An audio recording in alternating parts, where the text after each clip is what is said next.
வாசல காத்து வாக்கெளி போடையா. எடப்பாடி யாரு போல வீரன் யாரு எதிராளி வாழ ஒரு நாட்டு சாரு.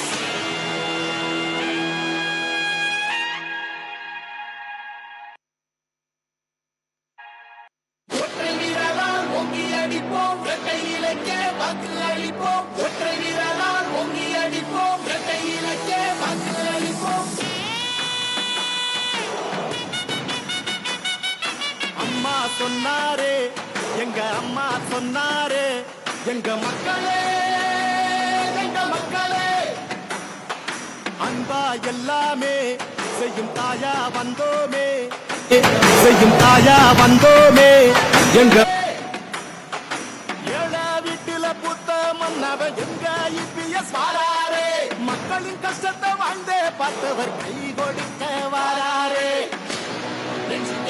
துணிச்சதா கைகள் கொடுத்து செவந்ததா இந்த வழியை கொடுக்க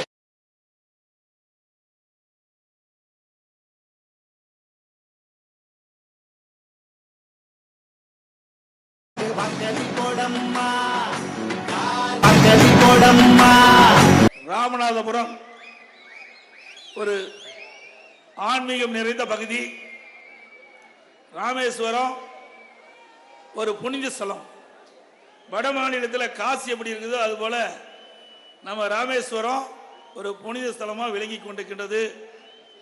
அப்படிப்பட்ட மண்ணில் இன்னைக்கு பிரச்சாரத்தை இன்னைக்கு நாம் நடத்தி கொண்டிருக்கின்றோம். நம்முடைய வெற்றி வேட்பாளர் அருமைச்சார் பா ஜெயபெருமாள் அவர்கள் நல்லவர், வல்லவர், கூப்பிட்ட குரலுக்கு ஓடோடி வரக்கூடியவர். ஆரம்பத்திலிருந்து கட்சியிலே பணியாற்றி கட்சிக்காக உழைத்தவர். அப்போ அவர் ஒரு விவசாயி.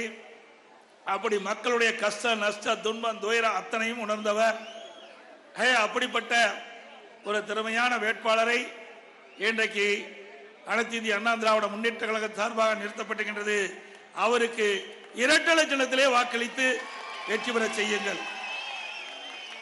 நமது சின்னம் புரட்சி தலைவர் எம்ஜிஆர் சின்னம், மாண்பு அம்மாவின் சின்னம், விவசாயிகளின் சின்னம், ஏழைகளின் சின்னம், தாய் குலத்தின் சின்னம். இரட்டலைக்கு வாக்களித்து வெற்றி பெற செய்தீர்கள். இன்றைய தினம் தமிழ்நாட்டில் 3 பிரதான கட்சி இன்றைக்கு போட்டியிடுது. அது 2 கட்சிக்கு தான் போட்டி. ஒரு கட்சி ஏதோ தேர்தல் நிற்பதற்காக நிற்கிறாங்க. 2 கட்சினா உங்களுக்கு எந்த கட்சின்னு தெரியும். ஒன்று அண்ணா திமுக, மற்றொன்று திமுக. இந்த 2 கட்சி தான் போட்டி. அதுல முதலிடத்தில் இருப்பது அண்ணா திமுக. ஏன்னா அண்ணா திமுக தான் நாட்டு மக்களுக்கு நிறைய திட்டங்களை செயல்படுத்தி இருக்குது. பொன்மனச்செம்மல் புரட்சி தலைவர் எம்ஜிஆர் உங்களுக்காக கட்சியை தொடங்கி நடத்தி கொண்டிருந்தார். மக்களுக்காக கட்சியை துவங்கினார். அதை அம்மா கட்டி காத்தார்கள். சில பேர் கட்சியை குடும்பத்துக்காக நடத்தி கொண்டிருந்தார்கள். மக்களுக்காக கட்சி நடத்திய கட்சி அண்ணா திமுக கட்சி. குடும்பத்துக்காக கட்சி நடத்தி கொண்டிருப்பது திமுக. திமுகவுக்கு அண்ணா திமுகவுக்கு இதுதான் வித்தியாசம். எப்பொழுதுமே மக்களை பற்றி சிந்திக்கக்கூடிய கட்சி அண்ணா திமுக கட்சி. எப்பொழுதுமே வீட்டு மக்களை பற்றி சிந்திக்கக்கூடிய கட்சி திமுக கட்சி. இந்த 2 கட்சிகள் தான் இன்றைக்கு தமிழகத்திலே போட்டி நிலவிக் கொண்டிருக்கின்றது. அனைத்து இந்திய அண்ணா திராவிட முன்னேற்ற கழகத்தை பொறுத்த வரைக்கும் இன்றைக்கு நாட்டு மக்கள் தான் எஜமானர்கள். அவர்கள்தான் ஒரு ஆட்சியை கொண்டு வரக்கூடிய அதிகாரம் படைத்தவர்கள். அவர்கள் என்ன எண்ணுகின்றார்களோ அவருடைய எண்ணப்படி செயல்படுகின்ற கட்சி அண்ணா திமுக கட்சி. ஆனா திமுக குடும்ப நலன் சார்ந்த பிரச்சனையை முன்னிறுத்தி ஆட்சிக்கு வருவதற்கு துடிக்கின்ற கட்சி திமுக கட்சி. இன்றைய தினம் ஏதோ பேசி கொல்லைப்புறத்தின் வழியாக ஆட்சியில் இன்றைக்கு அமர்ந்து விட்டார்கள். நீங்கள் சிந்தித்து பார்க்க வேண்டும். அனைத்து இந்திய அண்ணா திராவிட முன்னேற்ற கழக ஆட்சி இருக்கின்ற பொழுது நாட்டு மக்களுக்கு என்னென்ன திட்டங்களை கொண்டு வந்தோம் என்பதை நீங்கள் ஒரு கணம் சிந்தித்து பார்க்க வேண்டும். திராவிட முன்னேற்ற கழகம் ஆட்சிக்கு வந்த பிறகு எந்த திட்டத்தை கொண்டு வந்தால் என்பதையும் எண்ணி பார்க்க வேண்டும். மக்களுக்காக திட்டங்களை தீட்டி அதை செயல்படுத்துகின்ற அரசாங்கம் அதிமுக அரசாங்கமா இருந்தது. திமுக அப்படி அல்ல. எதிலே வருமானம் வருதோ அந்த திட்டத்தை துவக்கி அவருடைய கஜானாவை நிரப்புகின்றதற்காக திட்டத்தை போட்டு கொண்டு வந்தார்கள். உதாரணத்திற்கு இந்த பகுதி ஒரு வறட்சியான பகுதி. இன்னைக்கு ராமநாதபுரம் மாவட்டம் ஒன்று வேளாண்மையை நம்பி இருக்கின்றது, விவசாயத்தை நம்பி இருக்கின்றது. மற்றொன்று மீன்பிடி தொழிலை நம்பி இருக்கின்றது. இரண்டு தொழிலும் சிறக்க வேண்டும் என்பதற்காக பொன்மனச்சம்பல் புரட்சி தலைவர் எம்ஜிஆர் காலத்திலும் சரி, இதே புரட்சி தலைவர் அம்மா காலத்திலும் சரி, அம்மா மறைவுக்கு பிறகு அம்மாவுடைய அரசும் சரி, இந்த இரண்டு தொழிலும் இந்த மாவட்டத்தில் சிறக்க வேண்டும், செழிக்க வேண்டும் என்பதற்காக ஏராளமான திட்டங்களை வாரி வழங்கிய அரசாங்கம் அதிமுக அரசாங்கம். இன்றைய தினம் வேளாண் பெருமக்கள் எடுத்துக்கொண்டால் தண்ணீர் தேவை. இது ஒரு வறட்சியான மாவட்டம். மழையை நம்பி இன்றைக்கு வேளாண் பணியில் ஈடுபட்டிருக்கின்ற மாவட்டம். இந்த மாவட்ட மக்களுக்கு ஒரு செழுமையான பசுமையான பகுதியாக மாவட்டத்தை உருவாக்க வேண்டும் என்று நான் எண்ணினேன். நானும் ஒரு விவசாயி. விவசாய கஷ்டம், துன்பம், துயரம், வேதனை நான் அனுபவ நீதியாக அனுபவித்திருக்கின்றேன். ஆகவே விவசாயிகள் படுகின்ற துன்பம் களையப்பட வேண்டும். இந்த வறட்சியான மாவட்டத்தை பசுமையான மாவட்டமாக மாற்ற வேண்டும் என்பதற்காக 14,000 கோடி ரூபாய் மாநில நிதியில் இருந்து, மத்திய நிதியில இல்ல, மாநில நிதியில் இருந்து ஒரு திட்டத்திற்கு நிதி ஒதுக்கீடு செஞ்சு காவிரி குண்டாறு திட்டம் அதிமுக ஆட்சியில் கொண்டு வந்தோம். நான் முதலமைச்சராக போது கொண்டு வந்தேன். 14,000 கோடி முழுக்க முழுக்க விவசாயிகள் பயனடைய வேண்டும். ராமநாதபுரம் மாவட்ட மக்களுக்கு தங்குதடை இல்லாமல் குடிநீர் கிடைக்க வேண்டும். ஆக இதற்காக 14,000 கோடி தமிழ்நாடு அரசு நிதியிலிருந்து நிதி ஒதுக்கீடு செய்யப்பட்டு அந்த திட்டத்தை புதுக்கோட்டை மாவட்டத்திலே அறிவிச்சார் டாக்டர் சி விஜயபாஸ்கர் அவர்கள் முன்னிலையிலே இந்த திட்டத்தை நான் துவக்கி வைத்தேன். முதற்கட்டமாக 700 கோடி ஒதுக்கப்பட்டது, பணி துவங்கப்பட்டது.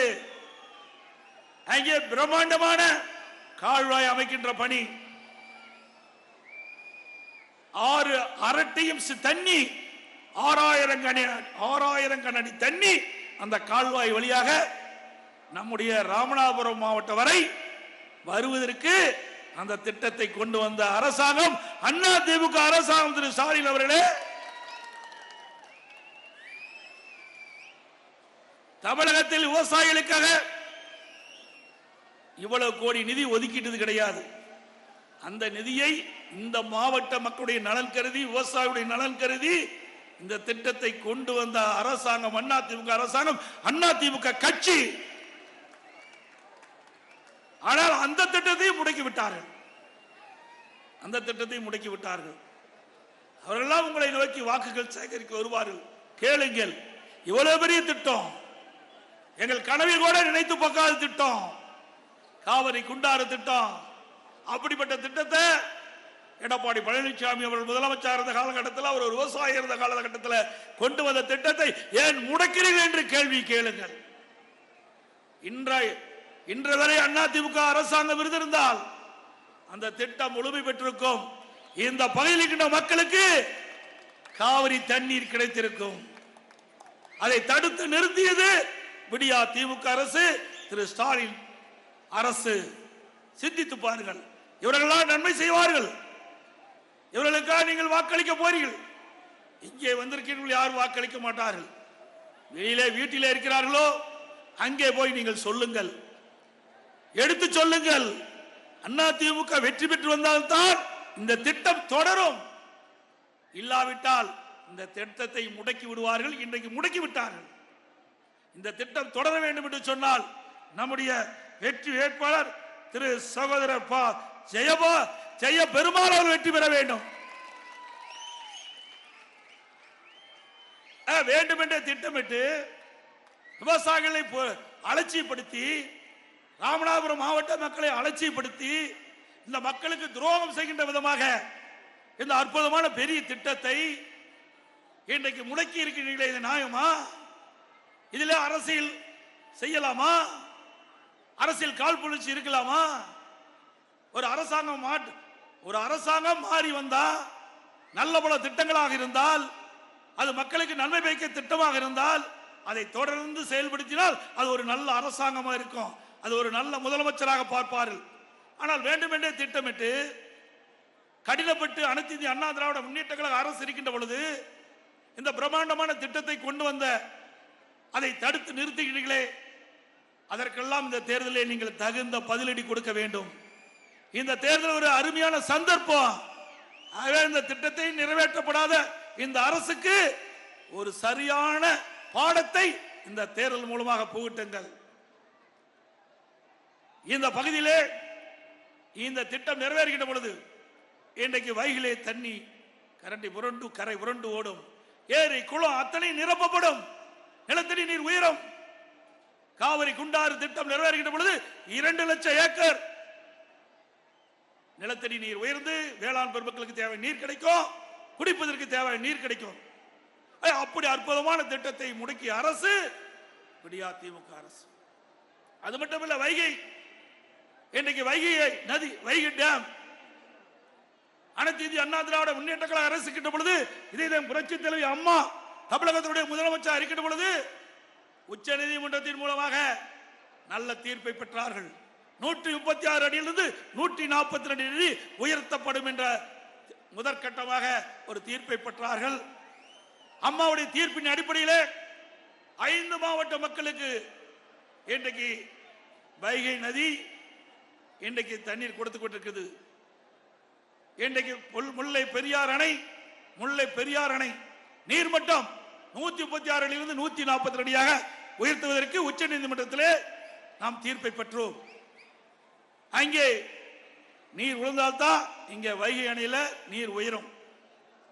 அது மட்டுமல்ல, உச்ச நீதிமன்றம் தீர்ப்பு கொடுத்தது அந்த அணையை பலப்படுத்திய பிறகு 142 152 அடியாக உயர்த்தலாம் என்று. நான் அம்மா இருக்கின்ற பொழுது நான் பொதுப்பணித்துறை அமைச்சராக இருந்தேன். அப்பொழுது அம்மா ஒரு உத்தரவை போட்டார்கள். உச்ச நீதிமன்ற தீர்ப்பின்படி அணையை பலப்படுத்த வேண்டும், முல்லை பெரியார் அணையை பலப்படுத்துங்கள், அதற்கு தேவையான நிதி ஒதுக்குங்கள் என்று சொன்னார்கள். அம்மாவுடைய ஆணைப்படி நிதி ஒதுக்கப்பட்டது. அதற்கு டெண்டர் விடப்பட்டு பணி துவங்கப்பட்டது. ஆனால் கேரள அரசாங்கம் அந்த முல்லை பெரியார் அணையின் ஓர பகுதியில் இருந்த மரங்கள் வெட்டுகின்ற பொழுது நம் அதிகாரிகள் மீது வழக்கு போட்டு வழக்கு நடைபெற்றுக் கொண்டிருக்கிறது. அதையும் தடுத்து நிறுத்தினார்கள். நாம் நீதிமன்றம் சென்றோம். உச்ச நீதிமன்ற தீர்ப்பின்படி 142 அடியில் அந்த அணையை உயர்த்துகின்ற பொழுது 152 அடியாக உயர்த்துகின்ற பொழுது அணையை பலப்படுத்த வேண்டும் என்று தீர்ப்பு, அந்த தீர்ப்பின் அடிப்படையில் தான் நாங்கள் செயல்படுகிறோம் என்று அந்த வழக்கு தொடர்ந்து அப்படியே நிலுவையில் கிடக்குது. அது மட்டுமல்ல, அந்த முல்லை பெரியார் அணையுடைய நீர் பகுதி இன்றைக்கு பல்வேறு இடங்களில் தேங்கி நிற்கின்றது. அந்த தேங்கி நிற்கின்ற பரப்பளவிலே கேரள அரசு பார்க்கிங் அதை பயன்படுத்த முற்பட்டார்கள். அதற்கும் வழக்கு போட்டிருக்கிறோம். எதற்காக சொல்லிட்டு என்று சொன்னால், முல்லை பெரியார் அணையிலிருந்து தான் வைகைக்கு தண்ணீர் வருகிறது. வைகை அணையிலிருந்து தான் இங்கே உங்களுக்கு வைகை டேம்ல தான் இந்த பகுதிக்கு தண்ணீர் வருகிறது. ஆகவே இது விவசாய பெருடி மக்கள் நிறைந்த பகுதியாக இருக்கின்ற காரணத்தினாலே உங்களுக்கு கிடைக்க வேண்டிய நீர் கிடைக்க வேண்டும் என்பதற்காக சட்ட போராட்டம் நடத்திய அரசாங்கம் அதிமுக அரசாங்கம். திரு ஸ்டாலின் அவர்களே, அது மட்டுமல்ல, இங்கே கச்சத்தீவு பிரச்சனை, இன்றைக்கு மீனவருடைய பிரச்சனை கச்சத்தீவு. அனைத்து இந்திய அண்ணா திராவிட முன்னேற்ற கழக அரசு இருக்கின்ற பொழுது இதே புரட்சி தலைவர் அம்மாள் தொடர்ந்து வலியுறுத்தினார்கள். மீனவ சமுதாய மக்களுடைய கோரிக்கையின் அடிப்படையிலே இந்தியாவுடன் இருந்த கச்சத்தீவை 1974 மத்தியிலே காங்கிரஸ் ஆட்சி, தமிழகத்திலே திரு கருணாநிதி அவர்களது தலைமையிலே திமுக ஆட்சி. அந்த காலகட்டத்திலே மத்திய அரசு கச்சத்தீவை இலங்கைக்கு தாரை வார்த்தது. அப்பொழுதே தமிழ்நாட்டு மக்கள் எதிர்ப்பை கிளம்பினார்கள். அன்றைக்கு தமிழகத்தை ஆண்ட திராவிட முன்னேற்ற கழகத்தைச் சேர்ந்த முதலமைச்சர் அதை கண்டுகொள்ளவில்லை. இதனால் மீனவ மக்கள் கடும் பாதிப்புக்குள்ளாக இருக்கின்றார்கள். நம்முடைய மீனவ நண்பர்கள் அந்த பகுதியிலே மீன் பிடித்துக் கொண்டிருந்தார்கள். அதுவும் இழந்து விட்டார்கள். அந்த கச்சத்தீவிலே ஓய்வெடுக்கவும் மலைகளை உலரவிடவும் அதை பயன்படுத்தி வந்தார்கள். இந்த கச்சத்தீவை இந்திய அரசு இலங்கைக்கு தாரை வார்த்த காரணத்தினாலே நமக்கு அந்த உரிமை பறிபோய்விட்டது. இதனால் மீனவ மக்கள் கடுமையாக பாதிக்கப்பட்டுக் கொண்டிருக்கிறார்கள்.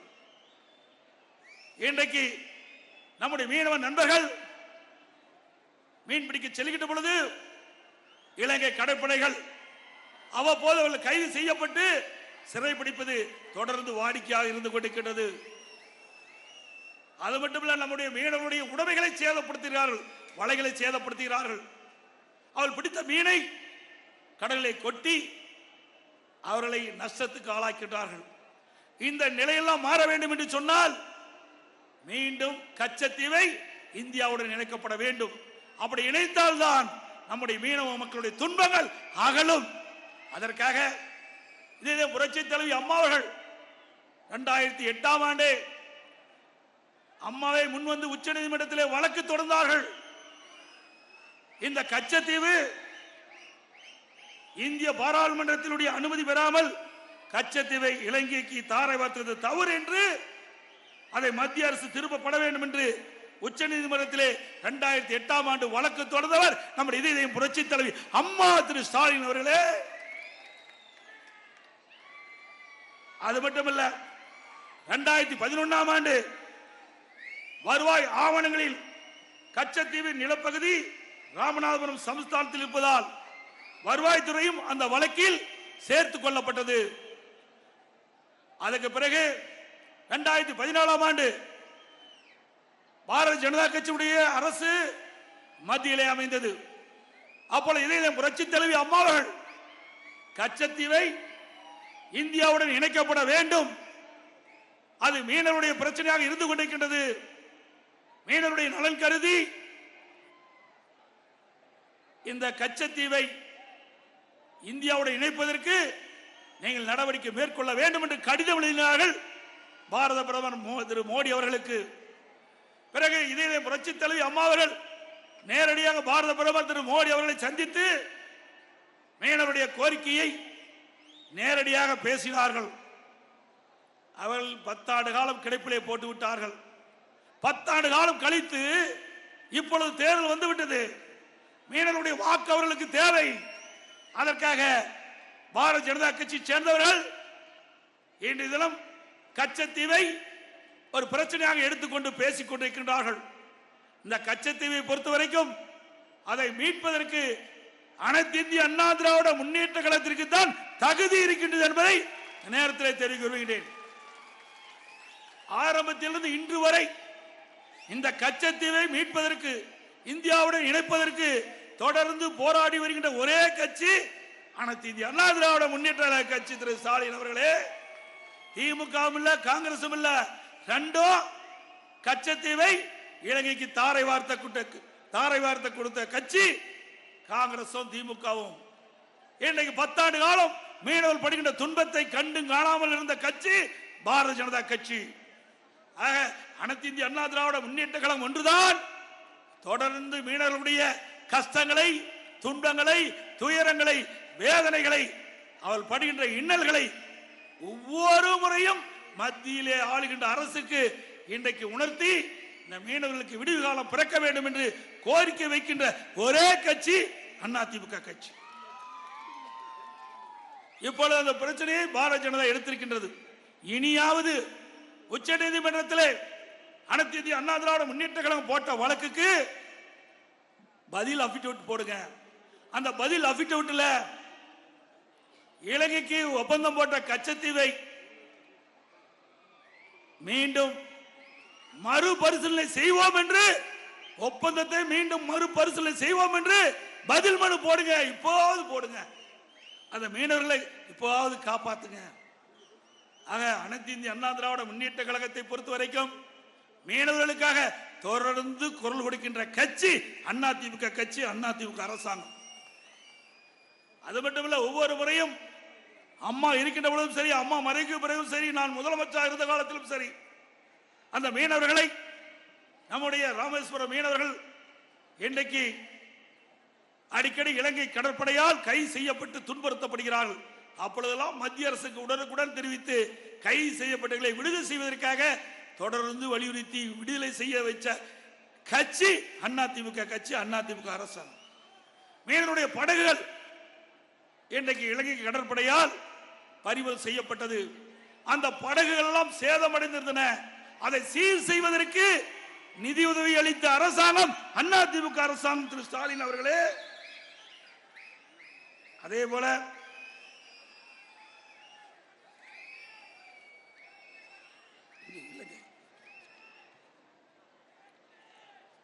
மீனவர்களுக்காக அனைத்து இந்திய அண்ணா திராவிட முன்னேற்ற கழகம் அரசு பல்வேறு நன்மைகளை செய்தது. பாக் வளைகுடா மாவட்டங்களில் இழுவை படகுகளை ஆழ்கடல் மீன்பிடிப்பு படகுகளாக மாற்றுவதற்கு மானியம் வழங்குகின்றது. பாக் வளைகுடா பகுதியில் உள்ள இழுவை படகுகளுக்கு மாற்றாக ஆழ்கடல் சூறை மீன்பிடி படகுகளை கட்டுவதற்கு மத்திய மற்றும் மாநில அரசு ஒரு படகின் விலை 80 லட்சம் ரூபாய், அதுல 70 விழுக்காடு மானியம் வழங்கி செயல்படுத்தியது. ஒரு படகின் விலை 80 லட்சம் என்று வைத்துக் கொண்டால் 50 விழுக்காடு அரசின் மானியம், மீதி ஒரு பகுதி மாநில அரசு மானியம். மற்றொன்று, அந்த படகு வாங்குகின்றவர்கள் முதலீடு போட வேண்டும், எஞ்சியது கடனாக வங்கி கொடுக்கின்றது. அப்படி அற்புதமான திட்டத்தை கொண்டு வந்து 500 படகுகள் இந்த மீனவர் மக்களுக்காக வழங்கப்பட்ட அரசாங்கம் அதிமுக அரசாங்கம். அதற்காக 286 கோடி அதிமுகவும் மத்திய அரசும் இந்த மீனவர்களுடைய நலன் காக்கப்பட்டது என்பதை நேரத்தில் சுட்டிக்காட்டுகின்றேன். 286 கோடியில 500 படகுகள் மீனவர்களுக்காக கொடுக்கப்பட்ட அரசாங்கம் அதிமுக அரசாங்கம். அதற்காக பாடுபட்ட அரசாங்கம் அதிமுக அரசாங்கம். அது மட்டுமல்ல, இன்றைக்கு மீனவர்களை சேர்ந்த மீனவ இனத்தைச் சேர்ந்தவர்கள் அந்த மீனவ மக்களுடைய குரலை நாடாளுமன்றத்தில் ஒலிக்க வேண்டும் என்பதற்காக அனைத்து இந்திய அண்ணா திராவிட முன்னேற்ற கழகத்திலே இன்றைக்கு பாண்டிச்சேரி உட்பட 40 நாடாளுமன்ற இருக்கின்றார்கள். அதிலே தென்சென்னை நாடாளுமன்ற ஏற்கனவே எம்பி ஜெயவர்தன் ஒரு மீனவர் சமுதாயத்தைச் சேர்ந்தவர். கன்னியாகுமரி அங்கே இருக்கின்ற நம்முடைய வேட்பாளர், இப்பொழுது கன்னியாகுமரியில் போட்டியிடும் நாடாளுமன்ற வேட்பாளர் பசலியான், அவரும் மீனவர் இனத்தைச் சேர்ந்தவர். பாண்டிச்சேரியில் போட்டியிடுகின்ற நம்முடைய வெற்றி வேட்பாளர் தமிழ்வேந்தர், அவரும் மீனவர் இனத்தைச் சேர்ந்தவர். இதுவரை எந்த ஒரு கட்சியும் 3 நாடாளுமன்ற வேட்பாளரை நாடாளுமன்ற கட்சிக்காக நிறுத்தப்பட்டது கிடையாது. ஆக அனைத்து இந்திய அண்ணா திராவிட முன்னேற்ற கழகம் ஒன்றுதான் 3 நாடாளுமன்ற தொகுதியிலே மீனவ சமுதாய நண்பர்களை வேட்பாளராக நாங்கள் நிறுத்தப்பட்டிருக்கின்றோம். இவர்கள் வெற்றி பெற்று வருகின்ற பொழுது மீனவர்கள் படுகின்ற பாடு துன்பங்கள் அத்தனையும் உங்களுடைய குரலை நாடாளுமன்றத்திலே ஒழிப்பார்கள். நம்முடைய வெற்றி வேட்பாளர் இங்கே இருக்கின்ற மீனவருடைய பிரச்சனை அவரோடு சேர்ந்து குரல் கொடுப்பார் என்பதை நேரத்திலே சுட்டிக்காட்ட விளைகின்றேன். அது மட்டுமல்ல, இன்றைய தினம் அனைத்து இந்திய அண்ணா திராவிட முன்னேற்ற கழக ஆட்சி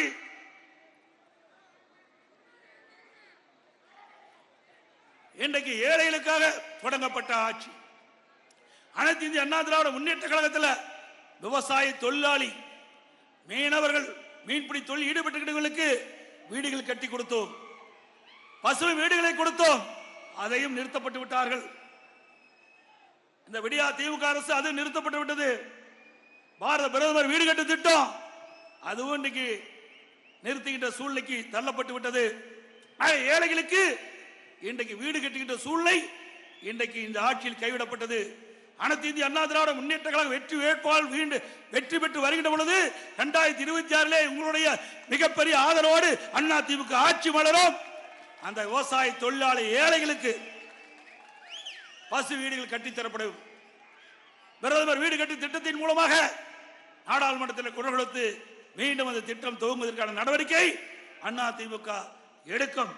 அதே போல அனைத்து இந்திய அண்ணா திராவிட முன்னேற்ற கழக அரசு இருக்கும் போது நான் முதலமைச்சர் இருந்த காலகட்டத்தில் இது ஒரு வறட்சியான மாவட்டம், ஏழை மக்கள் நிறைந்த மாவட்டம், தொழிலாளி நிறைந்த மாவட்டம்.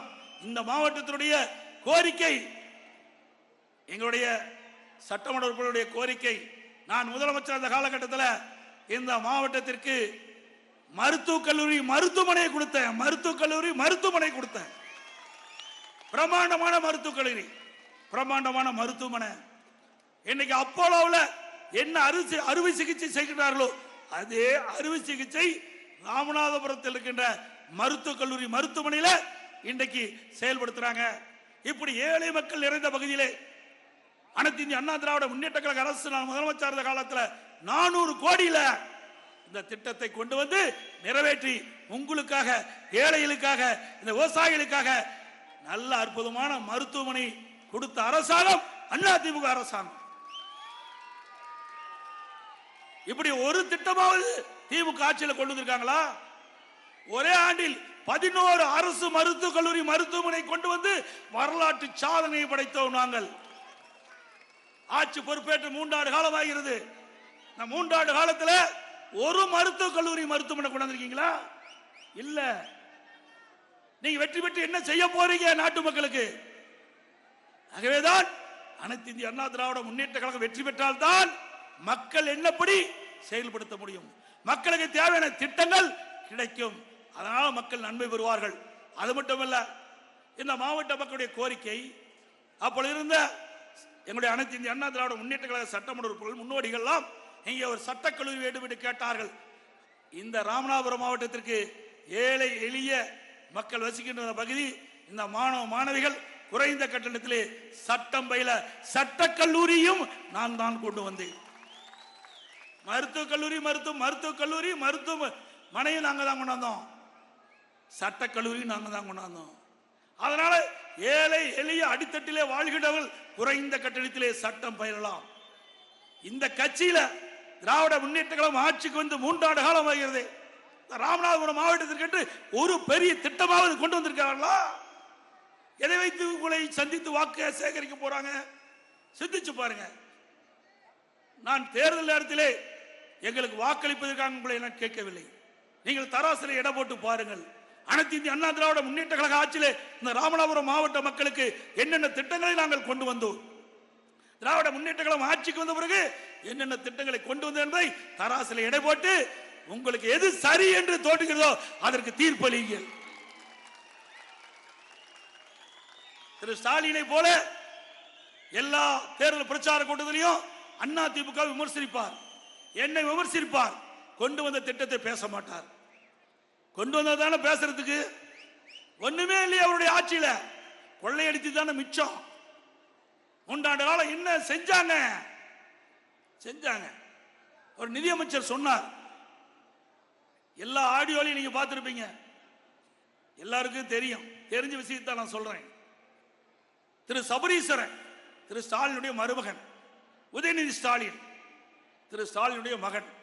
திரு சபரீஸ்வரன், திரு உதயநிதி ஸ்டாலின் இருவரும் 2 ஆண்டு காலத்தில் 30,000 கோடி ஊழல் செய்து அந்த பணத்தை என்ன செய்வது என்று தெரியாமல் தடுமாறிக் கொண்டிருக்கிறார் என்று ஆடியோவில் பேசுறார்.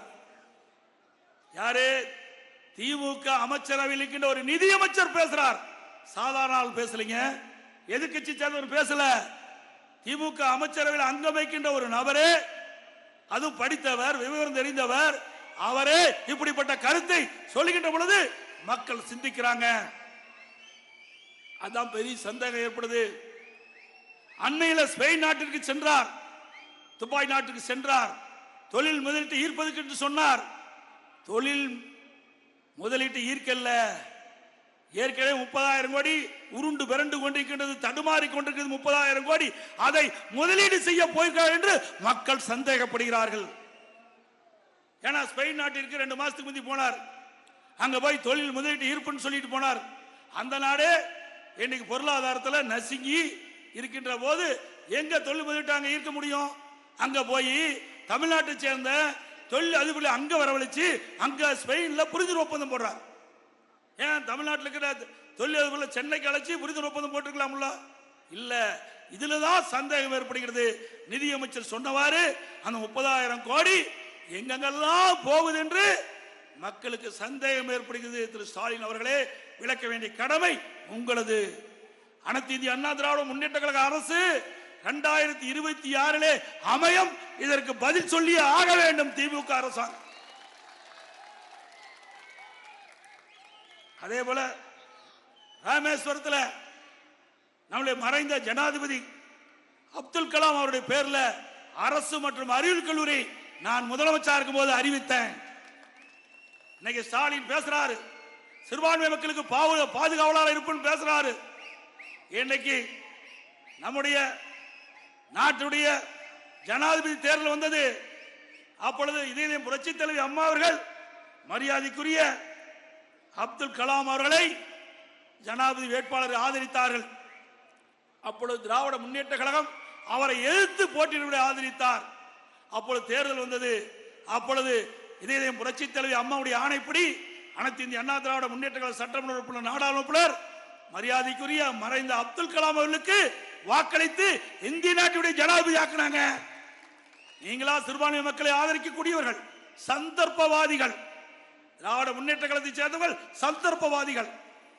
அது மட்டுமல்ல, பரமக்குடியில் அரசு கலைக்கல்லூரி அதிமுக ஆட்சியில் துவக்கப்பட்டது. உத்தரகாச மங்கில மிளகாய் பதப்படுத்த குடோன் 3 கோடியில, பரமக்குடி புறவழிச்சாலை அதிமுக ஆட்சியில் அமைக்கப்பட்டது. இன்றைக்கு மாவட்டம் முழுவதும் பல்வேறு நெடுஞ்சாலைகள், உள்ளாட்சி சாலைகள் இன்றைக்கு 1000 கோடிக்கு மேலாக செலவழிக்கப்பட்டு அருமையான சாலைகளாக அமைக்கப்பட்டது. அதுபோல தடுப்பணைகள் அதிமுக ஆட்சியில் கொண்டு வந்தோம். குடிமராமத்து திட்டம், இந்த பகுதி விவசாயிகள் இருந்த பகுதி ஏரி குளங்கள் எங்கெங்கெல்லாம் இருக்கின்றதோ அங்கெல்லாம் தூர்வாரப்பட்டு அந்த ஏரிகள் ஆழப்படுத்தப்பட்டு பெய்கின்ற மழை நீர் அங்கேயே தேங்கி நிலத்தடி நீர் உயர்ந்து வேளாண் பெருமக்களுக்கு கிடைச்சது. அந்த முழுக்க முழுக்க விவசாயிகள் பங்களிப்போடு அந்த திட்டத்தை நிறைவேற்றிடும். அந்த விவசாயிகள் மண்டல மண்ணை இலவசமாக அள்ளிக்கொண்டு அவருடைய விளைநிலங்களுக்கு இயற்கை உரமாக பயன்படுத்திய காட்சி அதிமுக ஆட்சியிலே பார்க்கப்பட்டது. ஸ்டாலின் அவர்களே, ஒரு பிடி மண் அள்ள முடியுமா? போ விவசாயியாக கொண்டு போக முடியுமா? அதிமுக ஆட்சியில எல்லா விவசாயிகளும் மனதார பாராட்டினார்கள். இன்றைக்கு ஏரி குளம் குட்டையில் இருக்கின்ற வண்டல் மண் எல்லாம் அள்ளி கொண்டு போய்க்கூடிய திட்டத்தை கொண்டு வந்து நடைமுறைப்படுத்திய அதிமுக அரசுக்கு பாராட்டை தெரிவித்தார்கள். அது மட்டுமல்ல, இன்னைக்கு அறிவுபூர்வமான கல்வி கொடுத்துட்டு இருந்தோம். மாணவ செல்வங்களுக்கு மடிக்கணினி கொண்டு வந்த திட்டம் இன்றைக்கு எல்லா அரசு பள்ளியில் படிக்கின்ற மாணவர்கள் திறமையானவர்களாக விஞ்ஞான கல்வி கிடைக்கக்கூடிய வாய்ப்பை அம்மா உருவாக்கி தந்தாங்க. இன்றைக்கு 10 ஆண்டு காலம் அனைத்து இந்திய அண்ணா திராவிட முன்னேற்ற கழக ஆட்சியில 52,30,000 மாணவ மாணவிகளுக்கு 7,300 கோடி நிதி ஒதுக்கீடு செய்யப்பட்டு லேப்டாப் கொடுத்தோம். எல்லா மாணவரும் மாணவி மடியில மடிக்கணினி விளையாடிச்சு. இன்றைக்கு மாணவர் இளைஞர்கள் போதையிலே தடுமாறி கொண்டிருக்கிற காட்சி இந்த அவலாட்சியிலே பார்க்கப்படுகிறது. அதையே நிறுத்திட்டாங்க. ஒரு மடிக்கணினி 12,000 ரூபாய். எந்த மாநிலத்தில் கொடுத்தாங்க? தமிழ்நாட்டில் தான் கொடுத்தாங்க. அதிமுக ஆட்சியில் தான் கொடுத்தாங்க. அம்மா கொடுத்தாங்க, தொடர்ந்து நான் கொடுத்தோம். தாலிக்கு தங்கம் அதையும் நிறுத்திட்டாங்க. அவருடைய தேர்தல் அறிக்கையில் குறிப்பிட்டாங்க. திமுக தேர்தல் அறிக்கையில் குறிப்பிட்டாங்க 20 திருமண உதவி திட்டம் 25,000 30,000 உயர்த்தப்படும், 50,000 60,000 உயர்த்தப்படும். திட்டத்தையே ரத்து பண்ணிட்டாங்க. மூச்சுக்கு 300 தடவை திரு ஸ்டாலின் பேசுறார். திராவிட முன்னேற்ற கழகத்துடைய தேர்தல் அறிக்கை 98% நிறைவேற்றப்பட்டதுன்னு. அப்புறம் எதுக்கு இதை ரத்து பண்ணீங்க? இன்னைக்கு அனைத்து இந்திய அண்ணா திராவிட முன்னேற்ற கழக ஆட்சி அம்மா இருக்கின்ற பொழுது தாலிக்கு தங்கம் திட்டத்தை கொண்டு வந்து ஏழை குடும்பத்தில் பிறந்த பெண்களுக்கு திருமணம் வாங்கின்ற பொழுது ஒரு சவரன் ஒரு பவன் இன்னைக்கு 52,000 ரூபாய்க்கு விற்கிதுங்க. 52,000 ரூபாய் மதிப்புள்ள தங்கத்தை தாலிக்கு கொடுத்த ஒரே அரசாங்கம் இந்தியாவில் அதிமுக அரசாங்கம் தான். அதையும் நிறுத்திட்டீங்க. தேர்தல் அறிக்கையில குறிப்பிட்டாங்களே, பல்வேறு திட்டங்களை குறிப்பிட்டாங்களே. 100 நாள் வேலை திட்டம் 180 நாளாக உயர்த்தப்படும். உயர்த்தினாங்களாமா? சத்தமா சொல்லுங்கம்மா, உயர்த்தினாங்களா இல்லையா? இல்ல.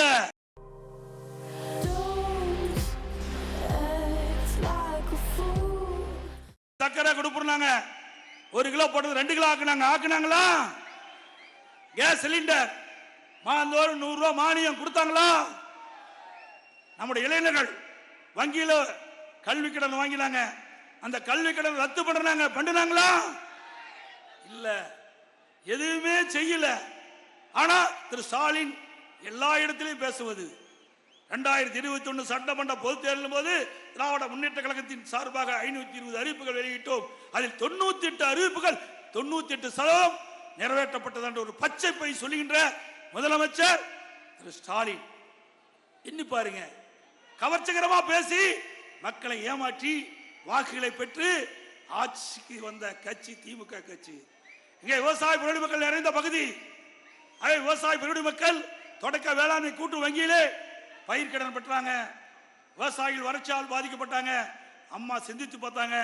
2016 தேர்தல் அறிக்கையிலே குறிப்பிட்டிருந்தாங்க, அதிமுக ஆட்சிக்கு வந்தவுடன் விவசாயிகள் தொடக்க வேளாண்மை வங்கியிலே பயிர்க்கடன் பெற்றதை ரத்து செய்வோம் என்று ரத்து செய்த ஆட்சி அதிமுக ஆட்சி. அதுக்கு பிறகு கொரோனா காலம், விவசாயிகள் பாதிக்கப்பட்டாங்க. விவசாயி பெருடி மக்கள் என்னை சந்தித்து கோரிக்கை வைத்தார்கள். தொடக்க வேளாண்மை வங்கியிலே பெறப்பட்ட கடனை, பயிர்க்கடனை நீங்களும் தள்ளுபடி செய்ய வேண்டும் என்று கோரிக்கை வைத்தார்கள். அந்த கோரிக்கை ஏற்று அம்மாவுடைய அரசாங்கம் 12,110 கோடி விவசாயிகள் பெற்ற கடன், பயிர்க்கடன் தள்ளுபடி செய்த அரசாங்கம் அதிமுக அரசாங்கம். திரு ஸ்டாலின் அவர்களே, இவ்வளவு திட்டத்தை நான் நடைமுறைப்படுத்தியிருக்கிறோம். அது மட்டுமல்ல, இன்றைக்கு அரசு பள்ளி படிக்கின்ற மாணவ செல்வங்கள் 41% பேர், 3,80,000 பேர் அரசு பள்ளி படிக்கின்றார்கள். அத்தனை பேர் ஏழை எளிய குடும்பத்தைச் சேர்ந்தவர்கள். அப்படி அடித்தட்டிலே வாழ்கின்ற மக்களுடைய குழந்தைகள் MBBS டாக்டர் வேணும், பல் மருத்துவராக வேண்டும், அவருடைய கனவு நனவாக வேண்டும் என்பதற்காக அம்மாவுடைய அரசு அற்புதமான திட்டத்தை கொண்டு வந்தது. 7.5% உள் இடஒதுக்கீடை கொண்டு சட்டம் இயற்றப்பட்டு அமுல்படுத்தப்பட்டு இன்றைய தினம் ஏழை எளிய குடும்பத்தில் பிறந்த அரசு பள்ளி படித்த மாணவ செல்வங்கள் 2,160 பேர் MBBS படிக்கிறாங்க, பல் மருத்துவராக படிக்கிறாங்க. இதுதான் திரு ஸ்டாலின் சாதனை. ஏழைகளை வாழ வைப்போம் என்று பொன்மனச்செம்மல் புரட்சி தலைவர் எம்ஜிஆர் சபதம் ஏற்றாரே, அதை அதிமுக அரசு நிறைவேற்றப்பட்டது. புரட்சி தலைவர் கண்ட கனவு, அம்மா கண்ட கனவை அதிமுக அரசு செயல்படுத்தது. அதிமுக கட்சி அதற்காக துணை நின்றது என்பதை நீங்கள் எண்ணி பார்க்க வேண்டும். இப்படி ஒவ்வொரு திட்டமாக அதிமுக ஆட்சியில் தான் கொண்டு வரப்பட்டது என்ற செய்தி இந்த நேரத்தில் தெரிவித்து வருகின்ற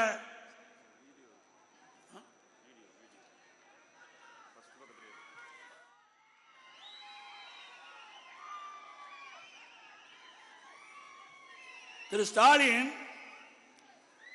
ஒரு அறிவுஜீவி மாதிரி பேசுறார். ஏதோ எடப்பாடி பழனிசாமி அங்கங்க அவதூறா பேசிட்டு இருக்காரு, அவருக்கு ஒண்ணுமே கிடையாதுங்கிறாரு. அறிவுஜீவியே எப்படி பேசுறாருன்னு நம்ம எல்இடியில பாருங்க. எங்கப்பா எல்இடி இருக்குதா?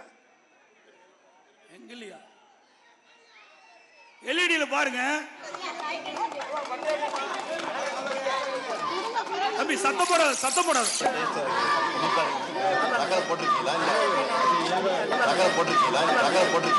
சவுண்ட் கம்மியா வைப்பா, மறுபடியும் போடு. சவுண்ட் கம்மியா வை.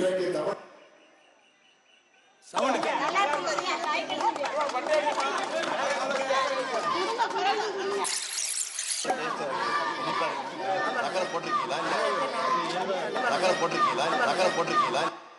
சக்கரை போட்டுக்கான்னு கேட்கிறாரு. 17 இன்றைக்கு தமிழகத்தில் 234 சட்டமன்றங்கள் இருக்கிறது. 234ல ஒரு ஆட்சி இருக்கணும்னா அதுல 50% மேல இருக்கணும்.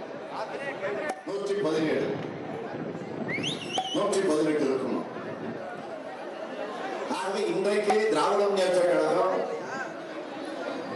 87, காங்கிரஸ் கட்சி கூட்டணி நம்மோடு 7, 8. அதற்கு பிறகு இந்திய யூனியன் முஸ்லீம் லீக் கட்சி 1. ஆக 107. ஆக இந்த 107 இருக்கிறோம். ஆக இந்த 107 நீங்க ஒட்டுமொத்தமாக கூட்டி போட்டு எப்படி சிறப்பா கணக்கு போடுறாங்க. ஜனவரி மாதம் 25ஆம் தேதி குடியரசு நாளில் கவர்னர் சட்டம், அதே போல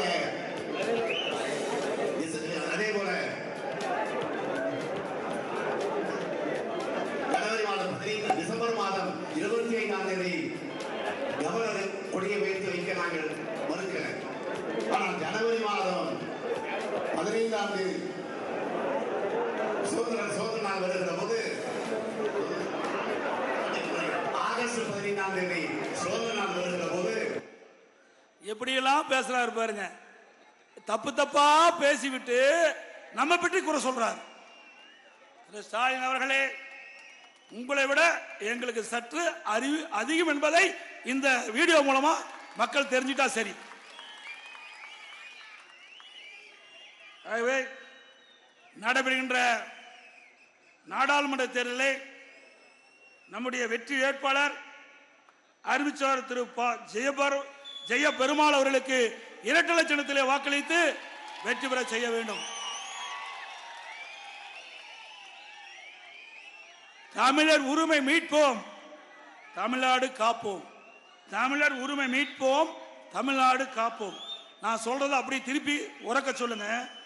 ஒற்றை விரலால் ஓங்கி அடிப்போம், ஒற்றை விரலால் ஓங்கி அடிப்போம், ஒற்றை விரலால் ஓங்கி அடிப்போம். விடியா திமுக ஆட்சியை வீட்டுக்கு அனுப்புவோம், விடியா திமுக ஆட்சியை வீட்டுக்கு அனுப்புவோம். வாக்களிப்போம் இரட்டை இலைக்கு, வாக்களிப்போம் இரட்டை இலைக்கு. நன்றி, வணக்கம்.